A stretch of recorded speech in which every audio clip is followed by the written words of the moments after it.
Hello दोस्तों, अस्सलाम वालेकुम। शेख ब्रदर चैनल में आपका इस्तकबाल करते हैं। सबसे पहले हमारे चैनल को सब्सक्राइब कीजिए और हम आपसे बहुत ही गुजारिश करते हैं कि हमारे चैनल को सब्सक्राइब करके अपना सपोर्ट कीजिए। ये 2013 का यहाँ पर महाराष्ट्र स्टेट का ये पेपर है, महा टीईटी का। अब देख सकते हैं हम यहाँ पे उर्दू माध्यम का ये पेपर है। ये उर्दू माध्यम का हम पेपर सोल्व करेंगे। चलो बढ़ते हैं, इसी के साथ सीधे चले जाते हैं उर्दू पॉइंट पर। उर्दू सोल्व कर लेते हैं हम। उसके बाद अगर आपको कोई पूछना हो तो आप कमेंट करके पूछ सकते हो। जैसे यहाँ पे दिया गया है, दर्ज से इक्तिबास को बगौर मुताला कीजिए और दिए गए सवालात के 4 मुतबादिल में से सही मुतबादिल की निशानदेही कीजिए। अब यहाँ पे 31 से 34 तक की ये जो इक्तिबास दिया गया है, इसको बगौर मुताला करना है और इसको पढ़ना है। पढ़ने के बाद इसमें जो हमको सवाल जवाब नीचे दिए होंगे, हमको पसंद करना है और सही सवाल जवाब चुनना है। जैसे यहाँ पे दिया हुआ है, जामे अज़हर और जामतुल्लाह अज़हर दो मुख्तलिफ़ इदारे। जामा अज़हर मस्जिद जिसकी तामीर हिजरी सन 361 में माज़ुल्लाह के ग़ुलाम ज़ोहर अल-कातब ने उस वक्त की जब उसने काहिरा आबाद किया। तो यहाँ पे हम सवालत पढ़ते हैं, सीधा देखते हैं जामा अज़हर की तामीर किसने की। तो देख सकते हैं हम यहाँ पर जामा अज़हर की तामीर ज़ोहरा अल-कातब ने की है। उसी के साथ आगे देखते हैं, मुत्तहद उलूम की तदरीस के लिए किस इदारे की बुनियाद डाली गई। तो यहाँ पे देख सकते हैं जामतुल अज़हर का मुत्तहद उलूम की तदरीस के लिए बुनियाद डाली गई थी। किस वजह से मस्जिद में कोई परिंदा, मकड़ी या कबूतर नहीं रह सकते। तो तिलिस्म की वजह से, तिलिस्म यानी जो जादू होता है, उसकी वजह से मस्जिद में कोई परिंदा या कबूतर, मकड़ी नहीं रह सकते। मुत्तहद के क्या है, यानी मुत्तहद क्या है। 34 नंबर का सवाल है, मुत्तहद क्या है। तो मुत्तहद शब्बे ज़ात है, यानी किसी के ज़ात के बारे में बताया गया है। अब यहाँ से दो लफ्ज़ जो किसी इस्म की जगह इस्तेमाल होता है, क्या कहलाता है।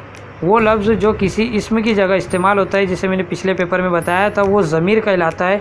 हमने AP टेट में देखे थे कि वो लफ्ज़ जो किसी की जगह इस्तेमाल होता है ज़मीर कहलाता है। ये हमने आंध्र प्रदेश स्टेट के जो उर्दू का पेपर था उसमें हमने सोल्व किए हैं।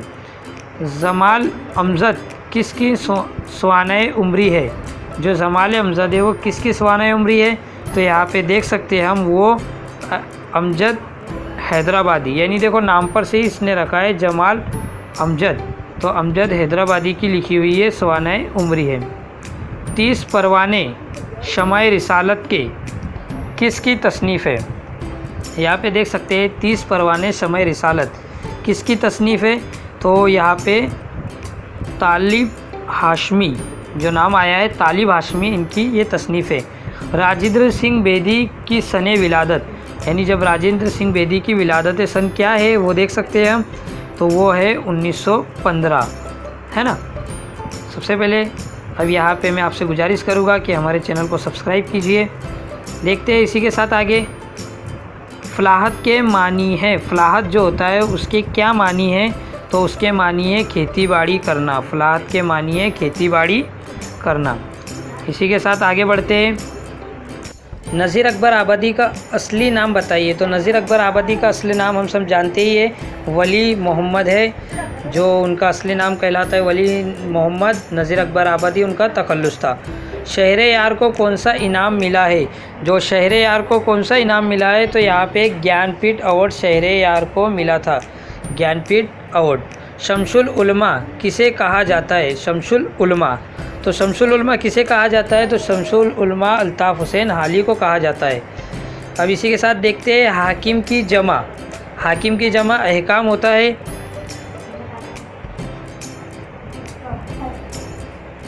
हाकिम की जमा यहाँ पे देख सकते हैं हम, हिकाम। हाकिम की जमा हिकाम दिया हुआ है। उसी के साथ अफराद की ज़िद, अफराद की ज़िद कामयाब, देख सकते हैं हम यहाँ अफराद की ज़िद कामयाब। मुरब्बई की तानीस, मुरब्बई की तानीस क्या होगी। तो यहाँ पे 45वें का हम देख सकते हैं मुरब्बिया, है ना। दर्ज झेल से किस लफ्ज़ के आगे खैर लगाने से वो बामानी साबका बन जाएगा। बामानी यानी जो मानी कुछ रखता हो। जैसे हम यहाँ पे देख सकते हैं खैर ख्वाह यानी किसी का हाल ख्वाह। उसके बाद शहर की सनत पहचानिए। अदब ही इंसान है, अदब जो ना सीखे वो हैवान है। इस शेर में कौन सी सनत दी गई है? इंसान है, अदब जो ना सीखे वो हैवान है। तो यहाँ पे हम देख सकते हैं 47 का 2 है सनत तज़ाद, जिसमें इंसान और हैवान को मुज़ाद बताया गया है। ऐसा शेर जिसमें एक का दूसरे को मुज़ाद बताया जाता है वो सनत तज़ाद कहलाता है। मुहावरे के मानी बताइए। जो मुहावरा दिया है सुर्खरो होना, 48 का देख सकते हैं हम, सुर्खरो होना यानी कामयाब होना, है ना। उसके बाद जुमलों में अलामत औकाफ पहचानिए। काश में परिंदा होता, तो पहले यहाँ पर देख सकते हैं हम वोवेल लगा हुआ है। उसके बाद फ़ज़ाइया निशान है, देख सकते हैं हम वोवेल लगा हुआ है, फ़ज़ाइया निशान है और ख़ात्मा हुआ है, तो इसका 2 नंबर का सही आंसर है। उसी के साथ देखते हैं शेर मुकम्मल कीजिए। आदमियत का सबक भूल रही है दुनिया। उसके बाद गम के मारों को कलीजे से लगाया जाए, दिल जो बिछड़े उन्हें फिर से मिलाया जाए, आमादे सुबह का पैगाम सुनाया जाए, ये सबक अज़ सरे नो इसको पढ़ाया जाए। तो इसका हम देख सकते हैं इसका जो राइट आंसर है वो है ये सबक अज़ सरे नो है, इसको पढ़ाया जाए। वो जुमला जिसमें हैरत, अफसोस, खुशी, ख्वाहिश या गम का इजहार होता है उसे क्या कहा जाता है? जिसमें ताज्जुब होता है, अफसोस होती है, खुशी होती है, तो वो जुमले को फ़ज़ाइया जुमले कहा जाता है। मैंने पिछले पेपर में ही आपको बताया था, आंध्र प्रदेश के टेट में हमने ये देखे थे कि जिसमें ताज्जुब जाहिर होता है, खुशी जाहिर होती है, वो फ़ज़ाइया जुमले होते हैं। वो जुमले जिसमें रसूल करीम की हयात मुबारक, सीरत पाक को बयान किया जाता है, ये भी मैंने पिछली उसमें बताया था। जो सनत तलमी होती है वो उस तरह के शेर होते हैं। अब इसमें रसूल पाक की हयात मुबारक, सीरत पाक, तो वो नाते पाक कहलाती है। मुखम्मस के हर बंद में कितने मिसरे होते? तो मुखम्मस के हर बंद में कितने मिसरे होते हैं? तो 5 मिसरे होते हैं मुखम्मस के हर बंद में। वो लफ्ज़ जो किसी लफ्ज़ या इसमें ज़मीर का किसी दूसरे से रिश्ता या ताल्लुक़ ज़ाहिर करे। ऐसा लफ्ज़ जो किसी लफ्ज़ या इसमें ज़मीर का किसी दूसरे के साथ रिश्ता ज़ाहिर करता है उसे कहते हैं हुर्फ़े ज़ार, यानी हुर्फ़ को जोड़ने वाला हुर्फ़े ज़ार। दर्ज झेल में से क्या कसीदे का जुज़ नहीं है?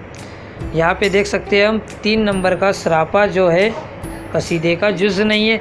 गुरीज़, मदा, हुस्न, मतला, ये तीनों कसीदे हैं और सरापा जुज़ नहीं है। ये पिछले पेपरों में हम देखेंगे कि कौन कौन से जो कसीदे हैं, तो गुरीज़ है, मदा है, हुस्न तलब है।